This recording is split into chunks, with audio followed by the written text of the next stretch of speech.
Grab your W-2, your 1099, and maybe a stiff drink. We're talking worker classification. Welcome back to Beyond the Bill Number, the podcast where we dig into the policies behind the politics and the fine print behind the flashy headlines. I'm Sarah, and I'm still trying to figure out if hosting this podcast makes me an employee or an independent contractor. And I'm Stephen, definitely not paying your payroll taxes either way. Well, today's issue voter bill of the month is Congress's H.R. 1319, which could shake up how millions of Americans are classified at work. So before we kind of dive into this, I would love to know if there is anything that is even remotely similar to this W-2 1099 classification in the UK, or if it doesn't matter, or what does it look like over there? No, it's exactly the same, and exactly the same battles are going on. Okay. So Uber has been at the heart of this, just as it was in the United States as well. So should you be classified as self-employed or as an actual employee? And it's similar ideas. If you're self-employed, you obviously have to pay your own taxes. You don't get any benefits. You don't get any sick pay. You don't get holiday pay, all of those kind of things. So it benefits some people. Some people want to be employed like that, and people who own their own business, obviously, or who are like independent contractors selling their services for different companies. Obviously, that suits them. And to be honest, a lot of like delivery drivers who just want to earn a bit of extra money, and Uber drivers as well. You know, that traditional Uber pattern where you might have some other job and you just do a few hours in the evening to earn a little bit of extra money. Obviously, it makes sense then to have this sort of self-employed status. But a lot of people are being classified as self-employed who aren't self-employed and don't want to be self-employed, just to allow the employers to actually dodge paying all their taxes and all their things. And it makes a huge difference in the UK. So you got to imagine our taxes are much higher than they are in America. And employer contributions that you have to pay to taxes, both to your national insurance and your sort of general income tax, are quite high and quite onerous. And the various rules around hiring and firing and all those kind of things are much, much stricter and much more stringent. So by dodging them, you can gain a lot. And we had a big battle here. It was mainly between the London cabbies and Uber. London cabbies were very upset when Uber first arrived. This was a number of years ago now, when Uber was really just getting off the ground, because Uber is much cheaper and much more convenient than a London cab. But the cabbies were outraged that anybody could dare to drive a cab in London that wasn't them. And so they mounted all sorts of legal challenges to try and get them stopped. And I think they did, for a certain amount of time, actually manage to get Uber stopped from London. But I mean, I was in London just a few days ago and we got Ubers. So clearly they're all working again. So London cabbies are interesting, though. I don't really know this, but London cabbies are the only cabbies in the world that have to pass an exam to actually become a taxi driver. Wow. They have their own exam. It's called the knowledge. So they have to do the knowledge before they can become a London cab driver. And it basically involves learning every single street and every hotel and every restaurant in London.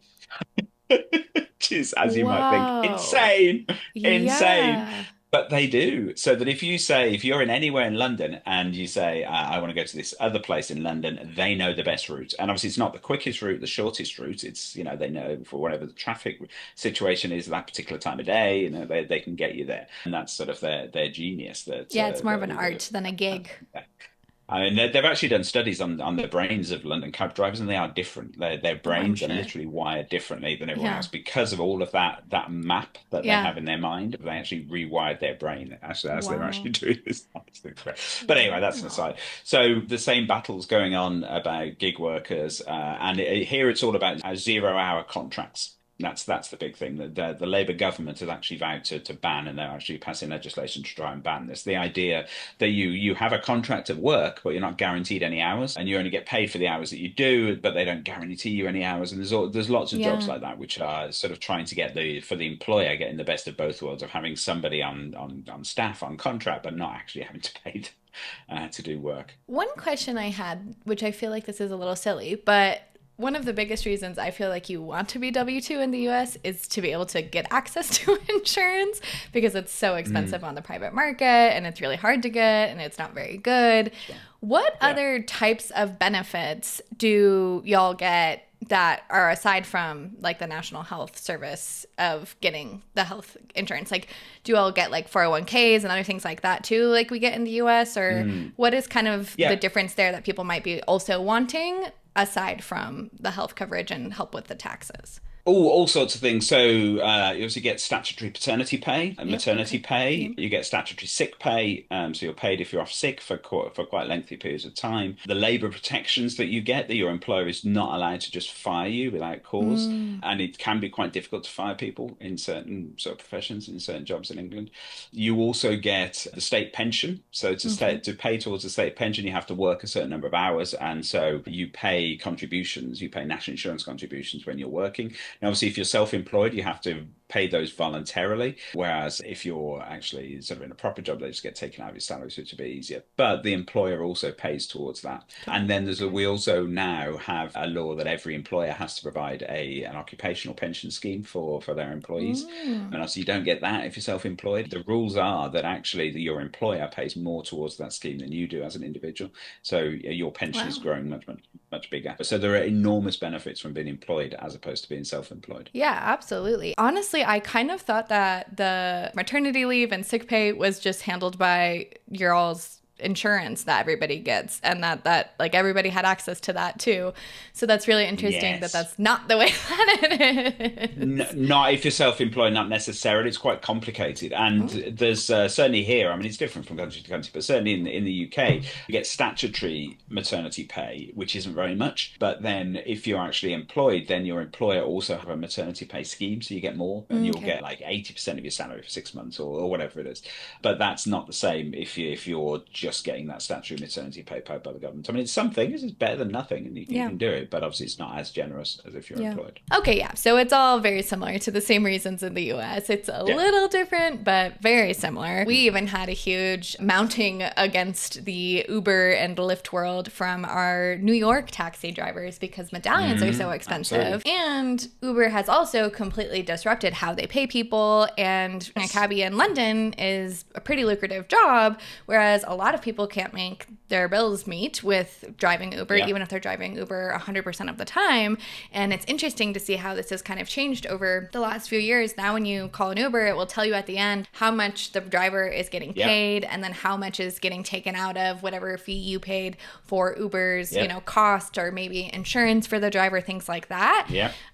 So I guess let's get into it. Let's start simple. Sure. Stephen, why does it matter if someone is an employee or an independent contractor? Well, I think we've already sort of covered quite a bit of this. It matters basically because the stakes are enormous. So we've already said that in the UK they are particularly enormous, but even in the US it's much the same really. So if you're an employee, you get minimum wage, you get overtime pay, you get workplace protections, you get unemployment insurance, health benefits, and crucially you get the right to unionize. Independent contractors, well, they don't get any of that really. They have freedom, flexibility, and a tax bill the size of a Tesla Model 3. So, there's those advantages, certainly. So employers save around 20 to 30% on labor costs by classifying people as contractors, which is why this misclassification has become such a massive loophole. And that's why some of the states, at least, are trying to address this and close those loopholes. Okay, so we found more loopholes. Surprise, surprise. And HR 1319 isn't necessarily closing these loopholes. It seems like it's kind of ripping them wide open.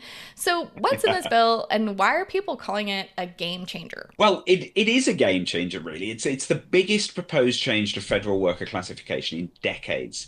It's sponsored by Representative Kevin Kiley of California with 15 Republican co-sponsors, and HR 1319 would make it dramatically easier to call workers contractors. It passed out of committee in 1916 along party lines. So, it might have some legs here. It Okay. all depends whether, obviously, the Republicans decide to push it or not. So the bill basically sets up a restrictive two-part test. If the hiring company doesn't directly control how the work is done, and if the worker has entrepreneurial opportunities like taking on risk or exercising judgment, then boom, they're a contractor. And even more controversially, HR 1319 forbids courts and regulators from considering other common sense factors like whether the company sets deadlines, requires safety standards, or mandates any kind of insurance. All the indicators that are generally right now used to tell if somebody is really an employee. All of that off the table. Wow. Okay. So supporters of this say it's about freedom. Opponents say this is about stripping protections. What are people on each side arguing? Yes. I mean, that's basically in a nutshell, isn't it? So, committee chair Tim Walberg says it's about protecting workers and small businesses from bureaucratic overreach and giving people more independence. Obviously, very, very common, quite sort of sympathetic argument that the Republicans tend to put forward. Very American. Stripping away, yeah, absolutely, strip away. No, but it's it's a good argument. Certainly, if you look at the UK, look at how difficult it is to set up a business here, how difficult it is for small business in particular to employ people, which really stifles innovation and stifles that sort of entrepreneurial spirit. You can see anybody who's tried to set up a business here would be very sympathetic to the idea of stripping away bureaucratic overreach and getting rid of some of that red tape. But Democrats like Bobby Scott warns that it's a race to the bottom by removing this basic wage safety and union protections. And Marie Riverton at the Coffeeman Chronicle pointed out another kicker, really. HR 1319 also changes the National Labour Relations Act. And that means that if you're reclassified as a contractor, you lose all rights to collective bargaining. No unionising, no grievance process, no strikes. Okay, that's huge. And I've also seen some Republicans raising their eyebrows. Yes. So some generally, traditionally sort of conservative organizations, such as the Owner-Operator Independent Drivers Association, have warned that the bill goes too far, even for them, really. So, for example, under HR 1319, if a trucking company requires seatbelts or safety inspections, that can't be considered evidence of control, which makes it sound like the safety itself is optional, which trucking companies aren't going to want that, really. This is the federal picture. But what are states doing? Haven't some of them also been running their own kind of experiments in the place? Yes, absolutely. In that classic American fashion, the states have basically been laboratories for worker classification law. And the results, unsurprisingly, come out very polarized between your red and blue America, in a really high contrast here, in a way that you might expect with this particular topic. So on the pro-worker side, you have states such as California, of course. California's AB5 back in 2020 was the big one, really. It's the one that most people, I think, will know if they know any of these laws. It created the ABC test. So that says in California, you're an independent contractor only if A, you're free from control by the hiring entity, B, you do work outside the usual course of business, and C, you have your own trade or business. So that middle prong, particularly outside the usual course of business, is what really nailed those gig companies, because driving people is Uber's entire business. And the people who are employed are drivers. So it's very, very difficult to make that argument that Uber drivers should be independent contractors in any way. And the fight over AB5, which did pass, led directly to Prop 22, which we'll talk about later. Yeah, I remember that whole shebang about the Uber drivers and the Uber being so upset that they had to classify them as employees, and everybody was like, but they are your employees. I don't understand. Yes, I know. But it just comes back to the fact that the Uber business model does not work, actually. It's great for consumers. It's great for people who want to get taxis and not pay very much and have a super convenient service, but it doesn't work to actually make money for Uber or the drivers in particular. So this is all part of their ongoing battle to say, okay, now we've got 100% of the world taxi market. How are we going to actually make some money out of it? Right. And they're not going to do that if they have to suddenly start paying health benefits. Nope. All right, what's next? Okay, well, New York is another good example here. You have S5026 back in 2023, which was called the Freelance Isn't Free Act. Catchy title. It requires companies to give freelancers written contracts for work over $800 and guarantees payments within 30 days. If the company pays late, the freelancer can recover double damages. So it's modeled after a similar New York City law that's been on the books since 2017. So it's sort of a slightly different approach there, but another way of saying, okay, if you are a contractor, if you are a freelancer, let's provide you with some of these guarantees that you would expect if you're actually a contracted employee. Very interesting. Then you have Washington State. So in Washington, you had HB 1570 in 2024 last year, and this carved out a unique path for rideshare drivers in particular. So they're still classified as independent contractors, but the state created a special benefit structure for them. They get paid family leave, access to workers' comp style insurance, but without actually being classified as those dreaded employees. So a hybrid model, which Uber and Lyft actually supported because it gave them clarity. And I think they realized that they were on a bit of a sticky wicket with claiming that their drivers weren't really employees. Not the sticky wicket. Absolutely, definitely, very sticky wicket.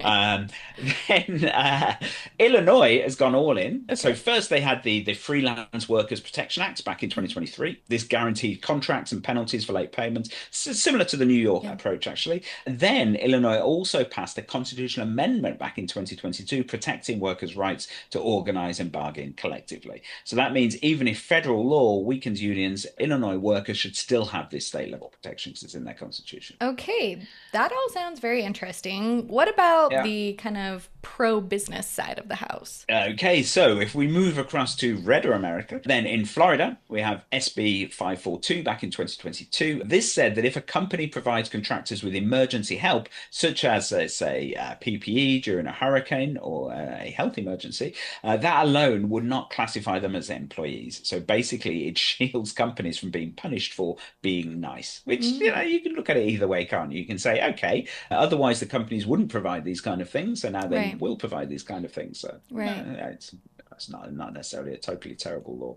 depending on which direction you look at it. Yeah, okay, so Massachusetts then is not a state you would normally associate with sort of rabidly conservative policies. But back in 2023, with H 2129, they tried to roll back the state's strict ABC test and move Mm, forward towards a looser sort of federal style test. So really tried to ramp this one down. But the unions pushed back hard, as you might expect, and the bill stalled in committee. okay, okay. And then, as promised, let's talk a little bit about California's Prop 22 in 2020. Now, this was basically Uber, Lyft, and DoorDash fighting back against AB5. They realized that this was going to absolutely cripple them. They'd really, really struggled to make any money. California, a huge market for them, obviously. So they poured over $200 million into a ballot measure Wow. to exempt app-based drivers from employee classification. And voters approved it. It worked. It was one of these sort of iconic examples of how big business can actually pour enough money in to persuade voters to actually vote for things that perhaps they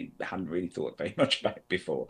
So the drivers got limited perks like a healthcare stipend and guaranteed minimum earnings per trip, but they remained contractors. Interesting. Um, Very interesting take there.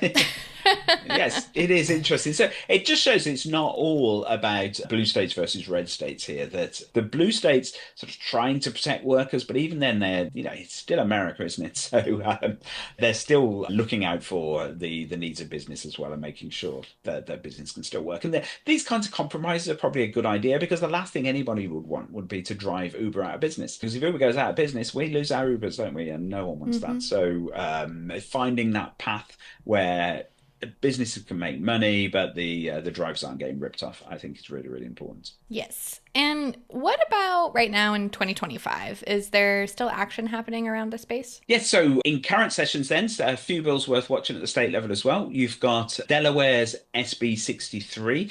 This makes both contractors and subcontractors jointly liable if workers are misclassified. So if a developer hires a contractor who then misclassifies the laborers, everyone up the chain is on the hook. So Mm. the exact opposite really of HR 1319, which tries to shield businesses from that kind of liability. Hmm. Then in Iowa, you've got HF 348. This puts real teeth into the enforcement. It allows the state to levy fines of up to $10,000 per misclassified worker. So that's quite a Wow. lot.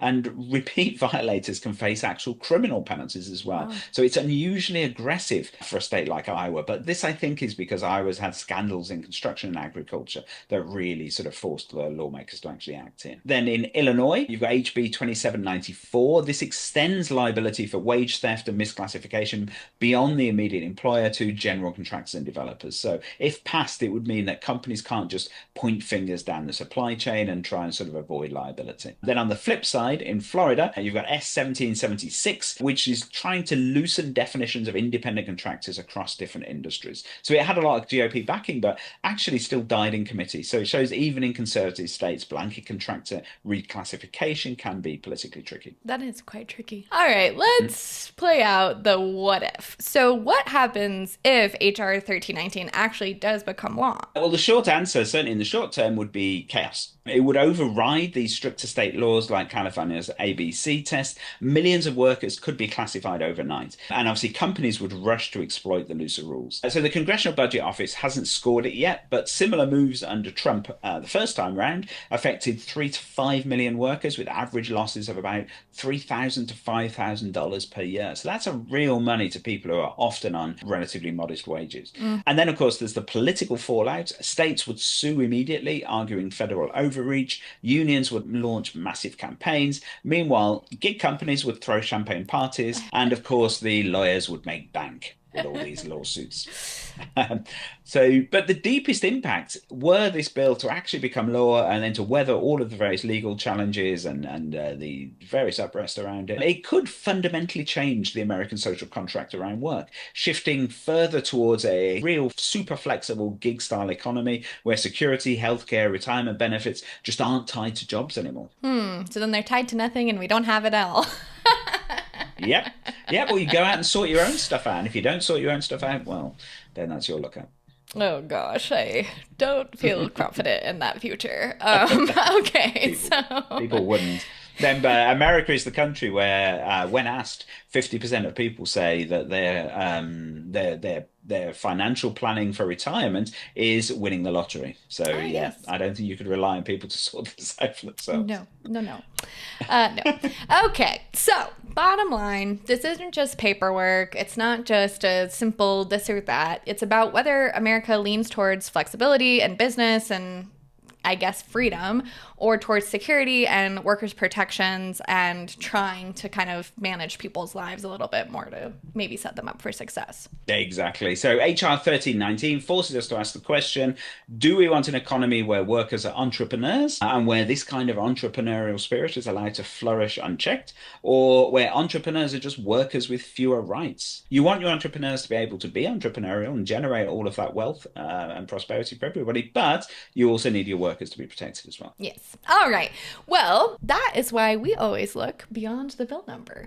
Don't forget to like and subscribe, leave us a comment, and check out Issue Voter and BillTrack50.com.